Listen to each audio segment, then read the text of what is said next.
This program is designed to provide general information with regards to the subject matters covered. This information is given with the understanding that neither the hosts, guests, sponsors, or station are engaged in rendering any specific and personal, medical, financial, legal, counseling, professional service, or any advice. You should seek the services of competent professionals before applying or trying any suggested ideas. Welcome to Behind the Scenes, for your half-assed entertainment news with no bullshit, with our hosts, the Baroness and Bear Fiorda, only on Talk 4 Me. Welcome to Behind the Scenes. I'm the Baroness, currently in litigation with countries and cities. We are on with my co-host, one of the men in MMA who doesn't eat other people. Snuggie The entire opening, I'm so lost. Who are you in? Who are you suing? And who's eating other fighters? That was one of the things we have to talk about. Is a dude that bit off the other dude's ear. Oh yeah, I remember. And it's not Mike story, Tyson this time. It's not Mike Tyson. This guy took a page out of Mike Tyson's fight book, dirty fight book, I should say. Oh, and I didn't get to finish. I was trying to say Cuddle Mix Snuggle Pants. Oh, thank you. Instead of Bear Fiorda, but fine. This is Bear Fiorda. Thank you very much for my name for once. I appreciate that. No, it was a very strange fight, but we can dive into that whenever you want. No, that's the whole point of this. That's why I was talking about that. Okay, I'm going to ask my private secretary to please go blow her nose. She gets terrible allergies, and every time she sneezes, she blows snot webs. Our sound No, I will tell about the snot webs. With he needed the protein for energy. No, it was crazy because the guy, they were obviously having a decent fight. Apparently, someone actually reached out to me and told me that this fight organization is normally a very good one, very clean. They have great fights, good shows. And just this guy, he was having a bad fight night. His opponent went for a takedown, and I guess he just thought, screw the rules, it's time to fucking go. I don't want to take the loss. And I'd like to remind everyone, every time we use bad language, we give money to the Boys and Girls Club of America, the Humane Society of America, and Free MMA. We give money to charity because he can't stop swearing. I can't fucking imagine if you wanted to give a quick nibble and get out of there. No, it's so Mike Tyson explained it. Yeah. He said it's absolutely primitive. There was no part of him that meant to bite. But you almost go, in his case, I don't know about this other guy, but in Mike Tyson's case, he said you're not thinking, you're just trying to win. You have to do anything to win, and you almost go feral. Because you teach yourself, fight for your life, fight for your life, fight for your life. He's like, and that's just the next primitive step. And he said that was also the point that he realized, I can't fight anymore. I'm done. He said after that with Holyfield, he's like, I am dangerous. I'm not fighting like a boxer.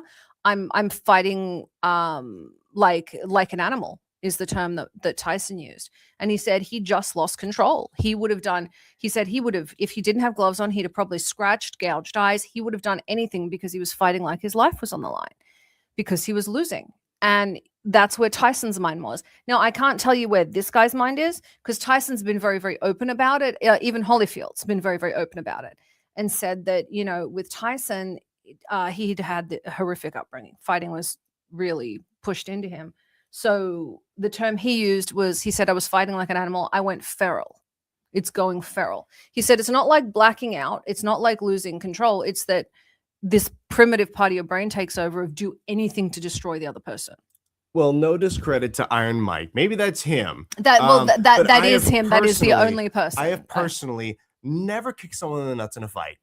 I have never eye poked someone in a fight. That is a lie. You kicked Sam Alvey in the dangles, and I watched him bounce. In a fight. You guys were in a cage. I have never bitten someone in a fight. And I guarantee I have more fights than that guy who did it just now in Eastern Europe where it happened. I'm not disagreeing. So, I'm simply saying one of two things. I'm simply saying that this guy is a dirty, rotten cheater who tore some other fellow's ear off. What I love about this, I didn't get to see this part till the end, is the other guy who had his ear bitten off, took him less than a minute to recover and get his faculties together. But then he's looking at the other guy and he looks at the audience for a second and looks back at him and he's like, you're dead. You are not making it out of here. Mm-hmm. And as he's leaving, they had to try and escort him. The security, it's 7 security guards. They are fighting the crowd, hand-to-hand fighting, defending from chairs and random food and beverage. And as he's escaping, he trips over into the audience stands and they start stomping him and he crawls over the fence and falls onto the floor 7 feet below to get into the green room. And they're still chucking things at him. It was right. The guy was a goner. If they left him there, no security. I'm surprised security helped, honestly. I wonder if they can reattach the ear. I need you to find out. I have reached out to some specialists, and I will hopefully get some information on that in due time. Well, the whole point is, I'm not saying that happened to this guy. Right. I'm saying when Mike Tyson talked about it, he talked about that as one of the low points of his life and career, because he felt like he'd gone from fighter to feral, because he did not in his brain have the ability to lose. And so once he started to lose, once he felt threatened, he reacted like he was going to die. And that's not appropriate in a sport. Right. And that's kind of how he put it. And so if this guy, had felt like he was going to die and he responded that way, I can see that.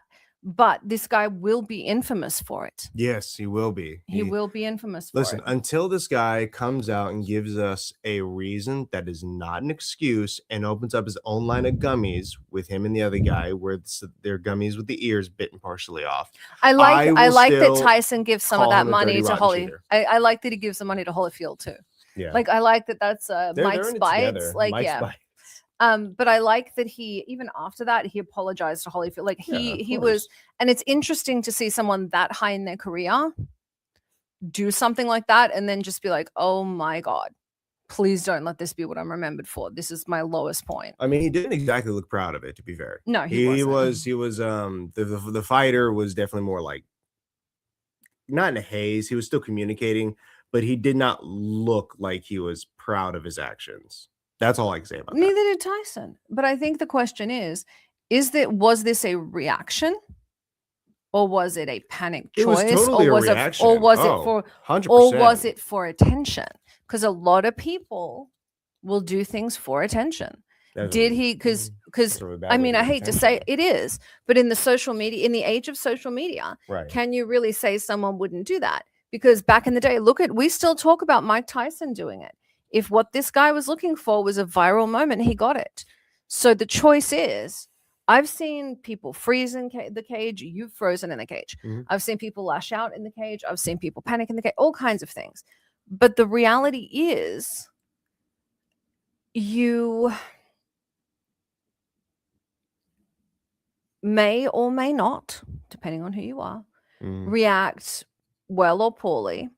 But if your reaction is to bite off someone's ear, you need to handle it like Mike Tyson did. And he goes, I need to back off of this and figure out what is wrong with me. My only concern with what you're talking about here with the whole, the first for a superstar kind of moment is this is very much an action that relates to like when people blame women for talking about these high status men assaulting them. Like, oh, you're doing it for attention. You're doing it for no, I'm saying I'm speaking. You're doing it to get your clout up. You're doing it to get your clout up. But at the end of the day, it diminishes your ability to compete. It diminishes anyone who wants to hire you. It sullies your name. Mike Tyson had a great name before he did it. I'm gonna pause and say, you ever speak to me like that again, I'm gonna hit you in the face. Okay. Second of all, I agree with what you're saying. What I'm saying is you cannot underestimate someone's reaction. Look at this. You're passionate about this. You spoke over me. You weren't, and you got super rude. You weren't aware of how it presented. You weren't aware of your brand or anything else. I'm now threatening you because it's going to affect your brand. Got it. If you come across as a douche. Because part of what you do is the nice guy thing. In Mike Tyson's case, I care about this. I don't want people to. I understand, but if give exceptions to this kind of behavior. I'm not saying give an exception. Right. I'm saying I think this guy should never be allowed to compete again. What I'm also saying is, if this is a reaction, this is his gut reaction to fear, to panic, then it is a cage or fighting at all is an inappropriate place for him to be. Yes. And Tyson understood after he did it that was an inappropriate place for him to be. Didn't Tyson continue to compete after that though? He did, but he took time off first and actually got into therapy to see what the hell happened, why he did that. And the reason he did that, for those that don't know, right, is because he wanted to know why he responded that way. Because this wasn't a well thought out action. This was a reaction, not an action. Well, at least he had the capability of looking back and say, this is my mistake. I shouldn't have done this. I'm going to go try and work on myself. But I don't think this guy is gonna do that. No, I don't think there's not enough but people who have my that concern, kind of but Mike was at the top of his control. career. So for him, that's an embarrassment because he knows better. He's at this point when he did that, he's the top boxer in the world. In this case, this guy either did this because that's his reaction, which means he shouldn't be fighting, right? Or he wants attention, which is a real probability. Did he do this because he was losing and wants attention? People now in the social media age do all kinds of things for attention. I'm just saying I wouldn't cut out a person doing that for attention. Let's imagine that it ruins your whole career. You have to, but it you have to doesn't start a ruin whole your nother career. But you don't. Now what he is he's the guy that bit this guy. Yeah. He now is doing videos talking about it. He's doing interviews talking about it. He makes a whole career out of it. If he's smart, he will make a whole career out of this because fighting's done for him. But if he is smart, he will take that viral moment and turn it into something more. Well, we did see the same thing with like the Haktua girl. Although she botched immediately by doing like rug pull scams and she wasn't bright. She did like a pump and dump with her brand, but several. If she was clever, she could have turned it into more. All I'm saying with this guy, if he's smart, he can absolutely turn this into a career. Not as a fighter anymore, but he could get into some dirty boxing. He could get into wrestling. If he parlays this into a social media career, he could then parlay it into a media career. What's that mean? Like a sports? WWE. Okay, so he becomes like a bad guy in some type of exactly. But you have to lean into it, and you have to be willing to do it, and without making excuses. One of the people, Sam Alvey, had that fight with that guy who made a bunch of excuses.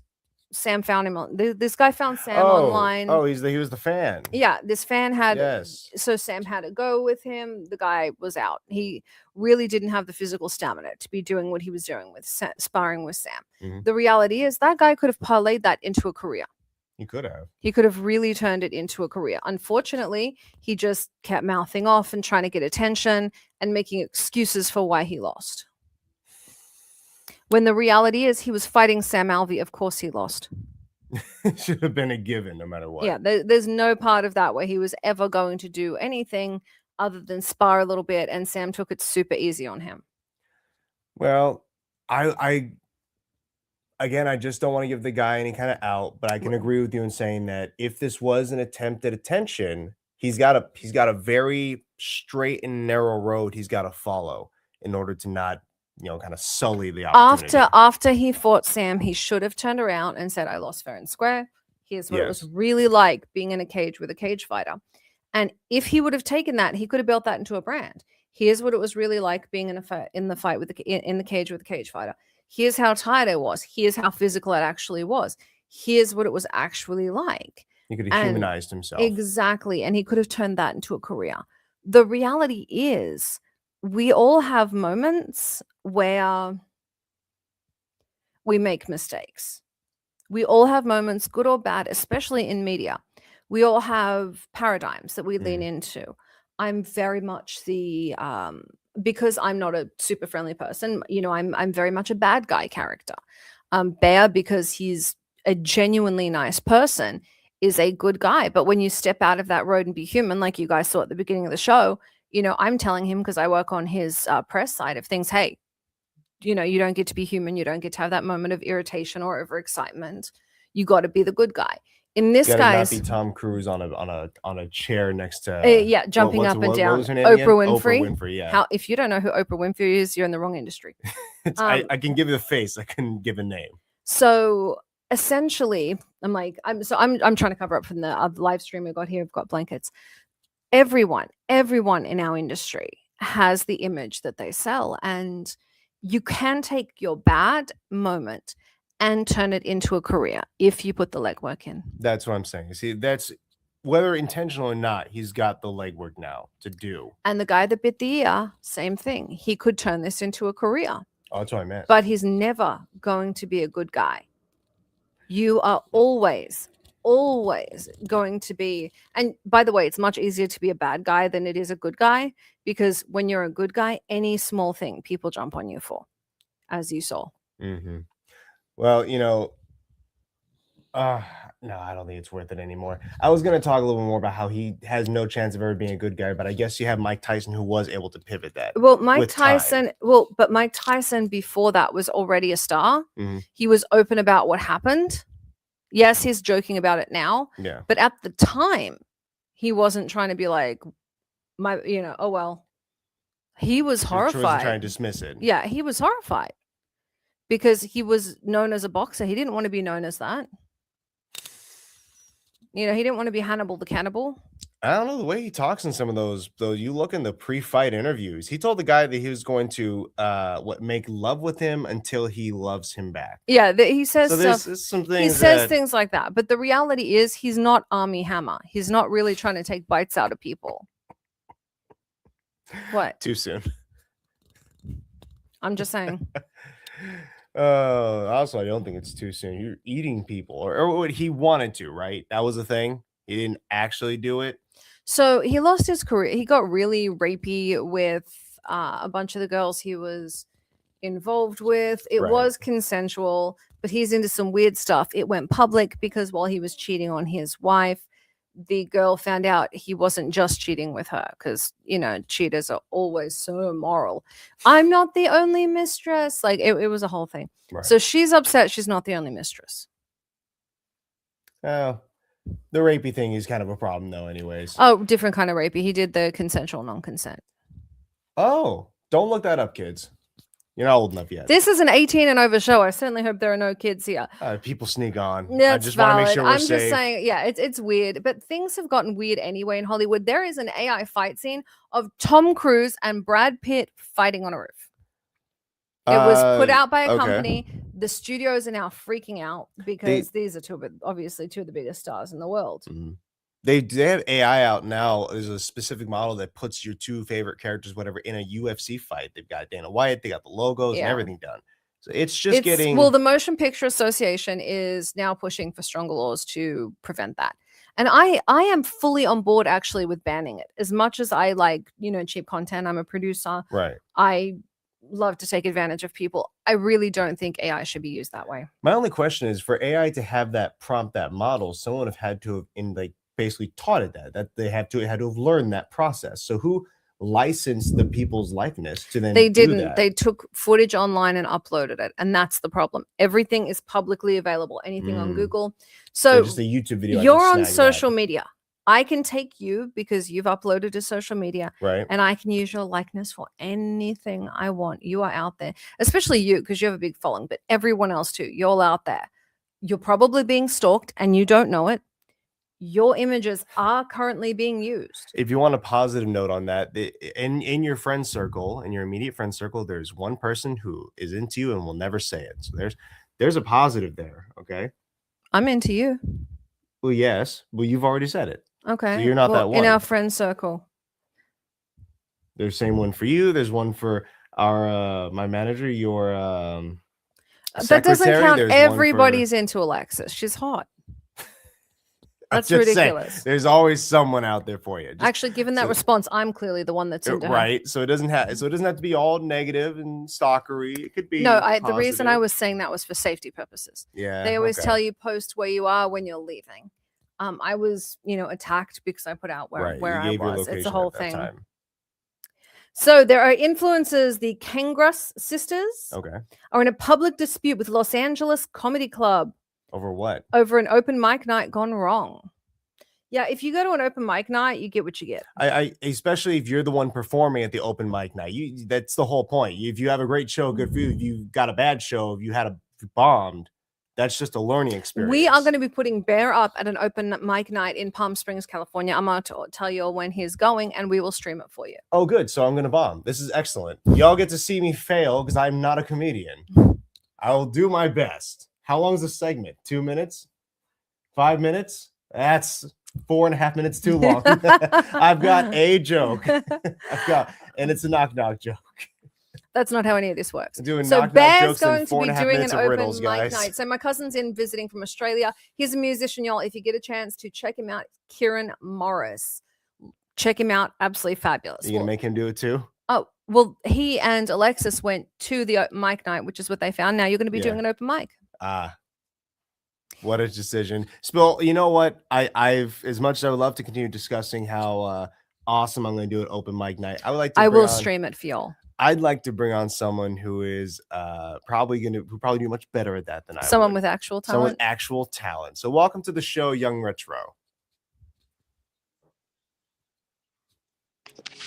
Oh, I think we're muted. Oh, there he is. Found him. Can you see me? I can, and you are sideways. You're a little sideways and blurry there. Now you're just blurry. Now you're just blurry. Welcome to the show. I know, that's so weird why it looks like this.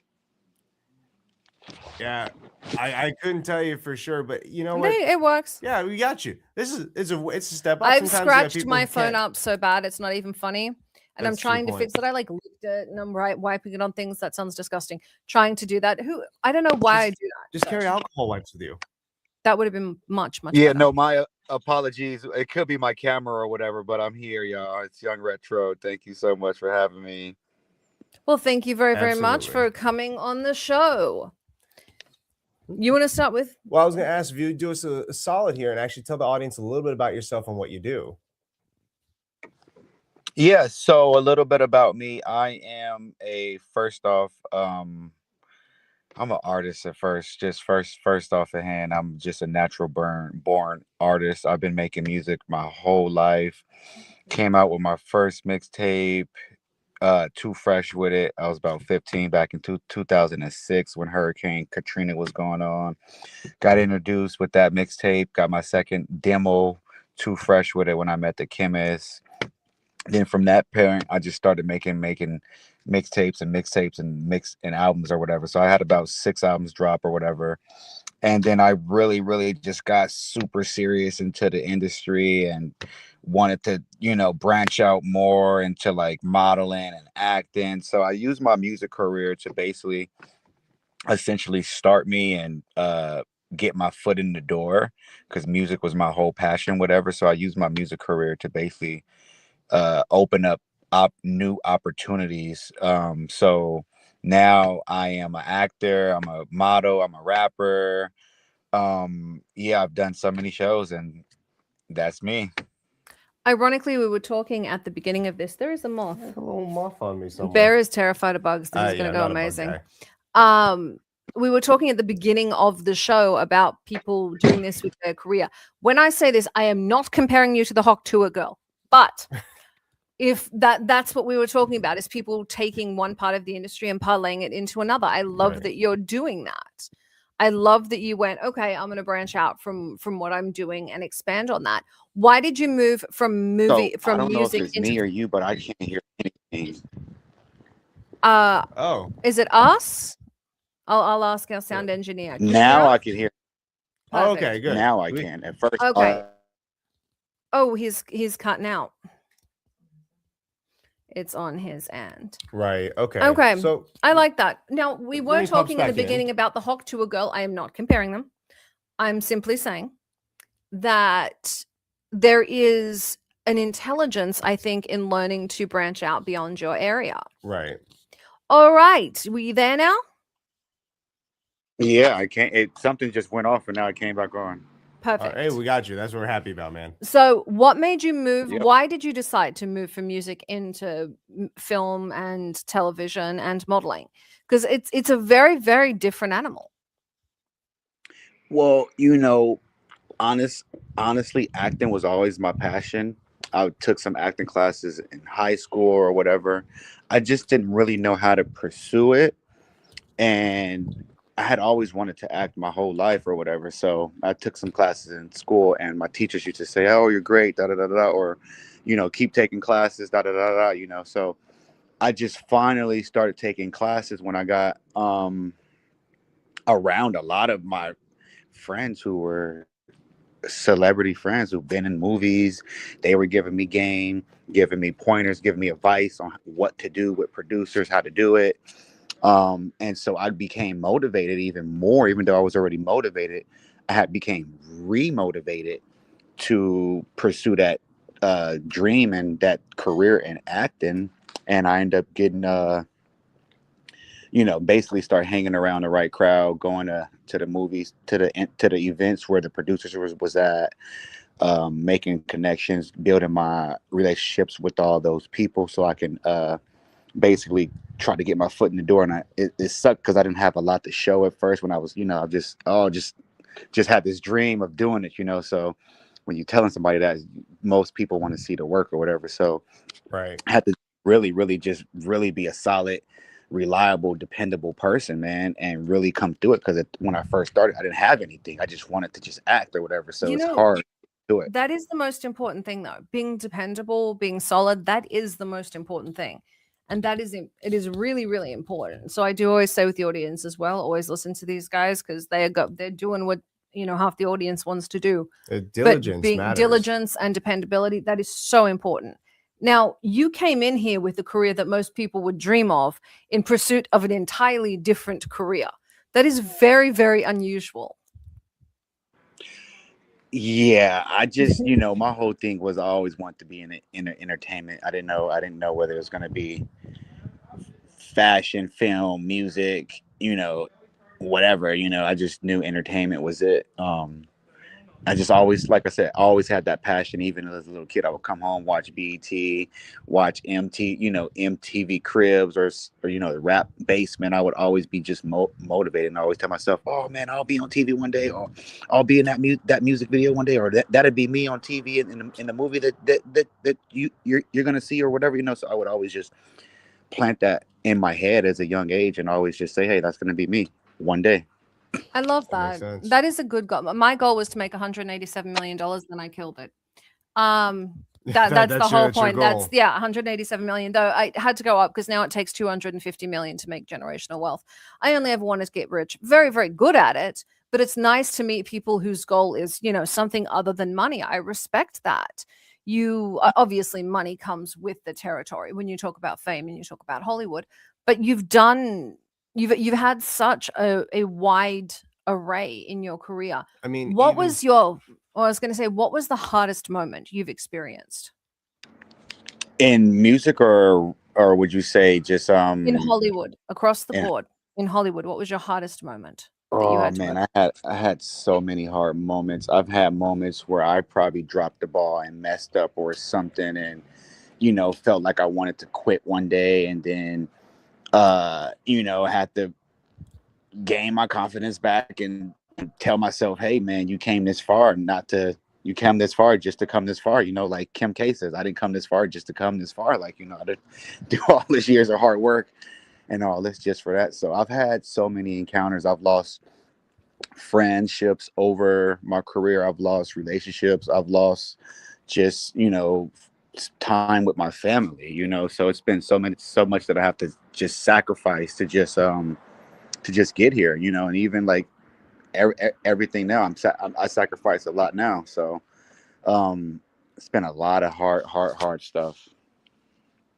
I think that's part of the process. Anyone who puts 100% into their career, no matter what it is, they're going to have to make sacrifices elsewhere, because you don't have time to go hang out with all of your friends. You don't have time to start that relationship from the ground up and really cater. Sometimes they get it, but most time when they hear the whole, I got to go to work instead of meet your parents, I got to go to work instead of go on this dinner date, I'm sorry, you planned this 3 weeks ago, they need me last minute to be on set. But that's why it takes a special person to get that. It's why people in entertainment tend to date other people in entertainment.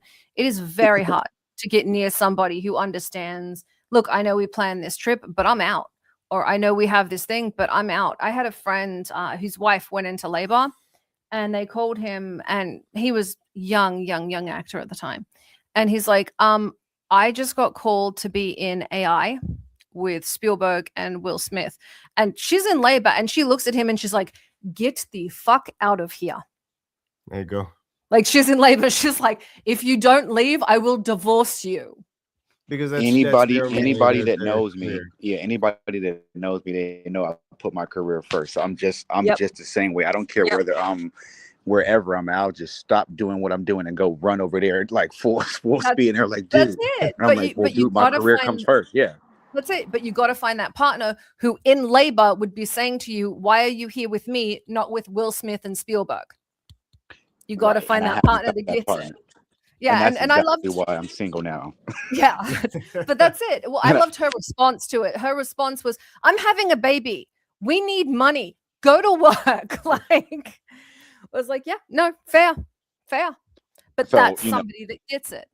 yeah, I tell a lot of women, like, just, when they date me, or, when I'm talking even in the talking stages, it's like, hey, this is going to be a lot. Sometimes I may not even be able to answer you. If I'm on set working for 12 hours on set, I may not answer you for 14 hours. And now you're thinking, well, you're on set with this other girl. Who are you with? Yeah. No, I'm on set working. Yeah. I'm on set focused in my zone. I'm zoned out or whatever. So I always tell them it's just a lot being with somebody in the industry, period. It doesn't matter whether you're acting, rapping, it's all just time consuming and so many hours into it. So you have to be a secure person and not an insecure person. And, you have to be able to have that confidence in your other person and trust as well. That's That it. does make a And you huge have to have difference. shared goals. I think something that people miss a lot of the time is with your friendships, with your relationships, doesn't matter what kind of relationship it is, you have to have shared goals, because even in friendships, you're not going to be able to maintain friendships if your friends don't understand that your career comes first, and they need to not only respect it, but encourage it. I have very close friends that if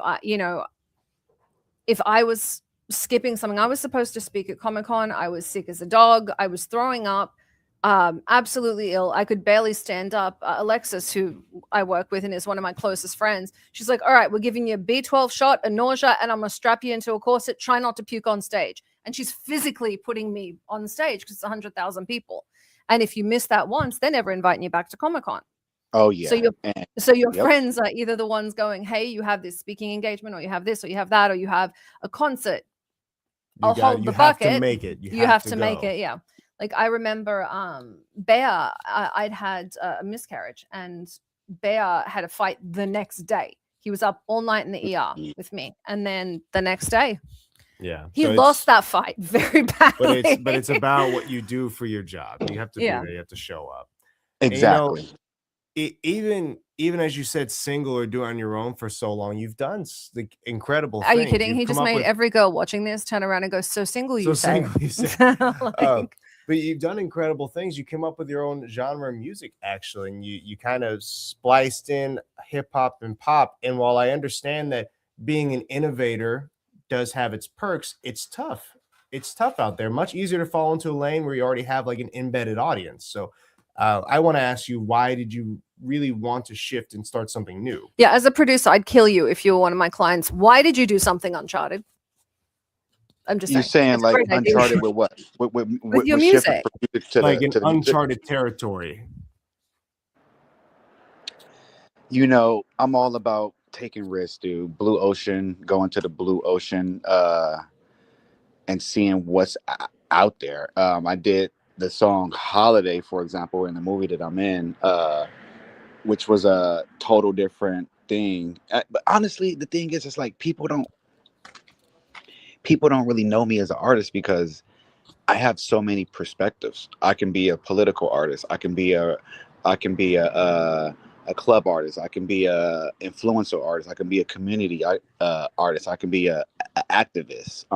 Well, to be clear, your publicist sent us a statement that said no politics, and I'm afraid of her.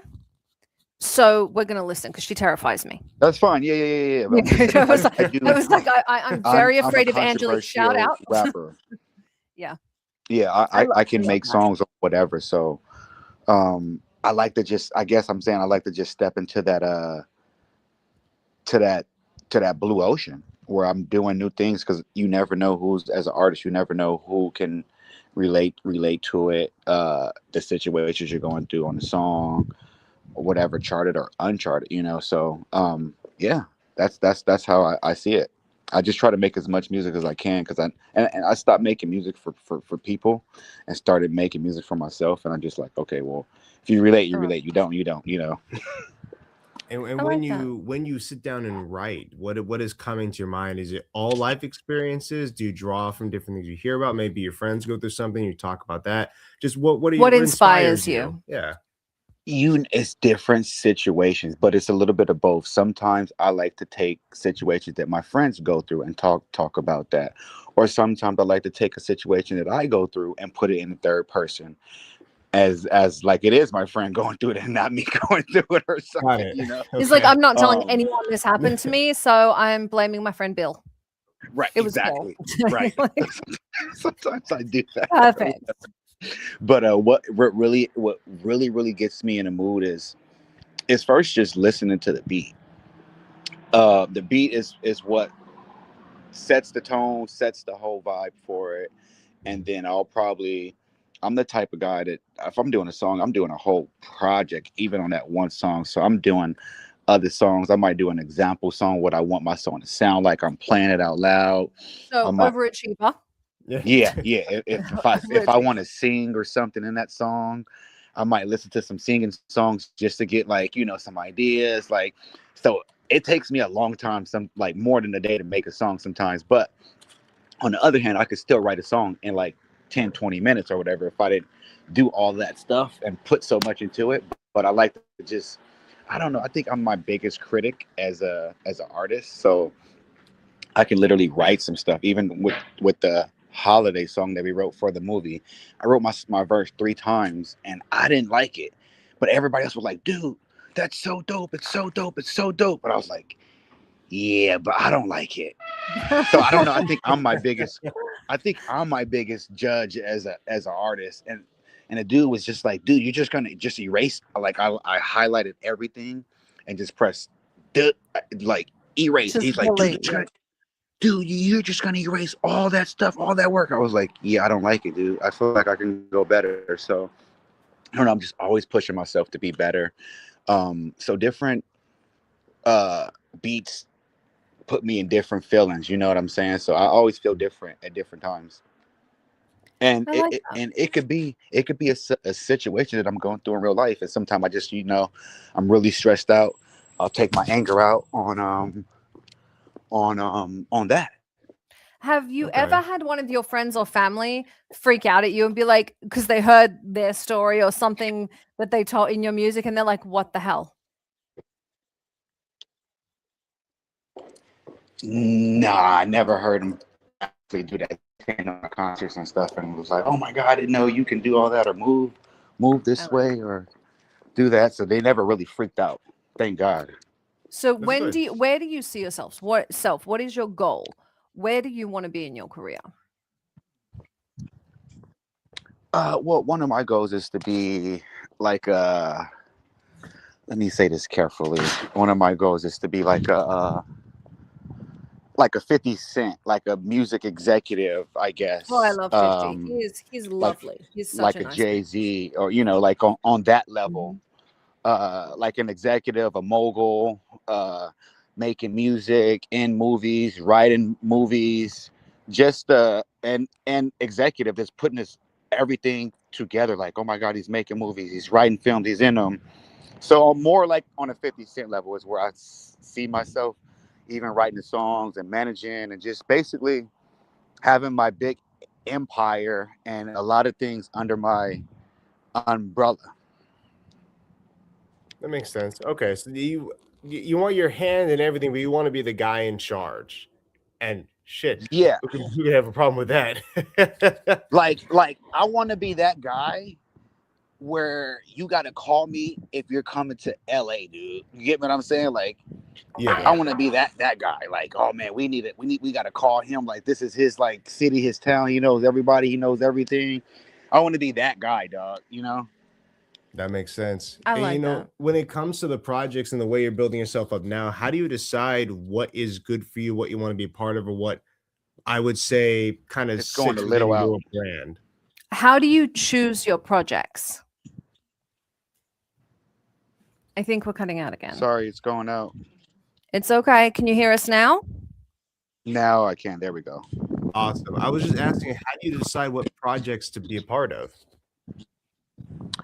Dude, it's easy, man. It's simple. At first, it used to be like, just say yes to everything. Now I just can't say yes to everything. First off, they got to have a budget. It got to be something that represents me, something that makes me look good, something that I actually believe in and have faith in, and I see this kind of like prosper. And yeah, like something with a good message. I just don't put my name behind anything. Like even when I'm modeling clothes now, I don't even just wear anybody clothes. I got to like make sure like everything's like when I wear this in real life or whatever. So I'm very. I have never seen anything on runway people would wear in real life. It does get a little crazy sometimes. That's true. That too. Except for Septimius, he does do some cool stuff. So, shout out to my boy Septimius. He is cool too. Yeah, you know, his stuff is we met him at the. I've been knowing Septimius for like 5 years. Of course, he's amazing, right? Yep. Okay. Yep. I worked with him. I worked with him as well. We modeled together, done shows with him. Yeah, that's my boy. I met Septimius when he first moved to LA. I was one of his. It's funny. Everybody always meets me when they first moved to LA. That's why I always feel like it's so crazy. You are the guy knowing everyone that you knows are the everyone. person to get in contact now, with. I am going to say this to the audience, so you guys know, Hollywood is very, very, very small. I worked for Brad Gray, who was the president of Paramount, which, you know, Angelique worked for him. I know you're with Angelique, Bear's with Angelique. Hollywood is very small. Something I always tell people, don't lie. Everybody knows everyone. Do not play yourself up. Be as honest as you can, because somehow, some way, there are only 100,000 people at any given time working in entertainment. We all know each other. I may not know you, but I know someone that does, and vice versa. Yeah. It's a very small place. So your reputation matters. You have an excellent reputation, and that is a very important thing in Hollywood. How did you get such a good reputation? Well, I got a good reputation just for one, just staying solid, being a good individual, not fucking nobody over, not scamming nobody, not taking nobody's money and blocking them, and not selling being crypto seen. Scams. Not doing that. I've got a good reputation by showing up everywhere 30 minutes early. Sometimes I'll show up before the producers of the show, before they, on set before them, and they're looking at me like, "Oh, dude, how'd you beat me here?" I'm that serious. That's how I beat you here, So I just go over and beyond. I keep my relationship solid. If I just meet you at an event, guess what? The next day, I'm already following up with you on IG or text messages, and I'm saying, "Hey, I'm retro. How can we make some money together?" So I keep everything. I follow up with everybody. I try to dot my I's, cross my T's. I don't fuck anybody over. I'm just and I come through whenever you need me, and whenever you need me, I literally do the best I can, no matter what. I always give 100%, or I don't want to do it. It's a good way to be, and especially in a town as small as this, being solid and being dependable matters a great deal. It really does. So, like, I've honestly, it's so crazy. I've got more of my connections just being there and ready. Like somebody else, like missing out on their connections, or like saying they couldn't make it or whatever, and me just being there on the spot and just being ready at that moment. That's how I came up a lot. I'm gonna say other this to people the audience. would really have the other people would really have the opportunity, and they would just blow it, and I would just so happen to be there and ready, and it would be given to me. I'm gonna say this to the audience. He's right. He's 100% right. My job is funding. I fund TV shows, I fund projects, I fund the directors, I fund the producers. Reliability is the most important thing, and no one ever talks about it. Because if I'm making a bet, and that's what I'm doing every time I fund a film, I am betting on these people. Somebody that is reliable is the most valuable thing you can be in entertainment, is reliable and safe. Just straight up. So you really, I get it. And I think people really don't talk about the importance of that. I love that you're saying that to the audience. I think that's really important.